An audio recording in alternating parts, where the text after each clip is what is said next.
अफगान सफीर फरीद मामूनज़रनी ने कहा कि हिंदुस्तान से 50,000 मैट्रिक टन गंदम की तरसील अफगानिस्तान के लिए 10 या 12 फरवरी से शुरू हो जाएगी और ये 1 माह के अंदर मुकम्मल हो जाएगी।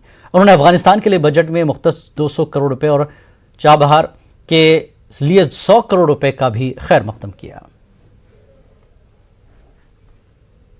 Well, this has been a very timely intervention by India to allocate 200 crore rupees for Afghanistan's development.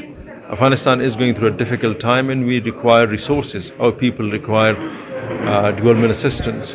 So there couldn't be a better time than this for displaying the goodwill and the generosity that India has always shown to the Afghan people and Afghanistan in general. So we are grateful for that and we hope that these resources would be timely provided to all those initiatives that has been planned. Including Chabaha? There is an additional 100 crore for Chabaha, so a total of 300 crore rupees for that region, or 200 for Afghanistan, 2 crore for Afghanistan, 100 crore for Chabaha. So we also are grateful for that support. Karnataka में मजलिस इत्तेहादुल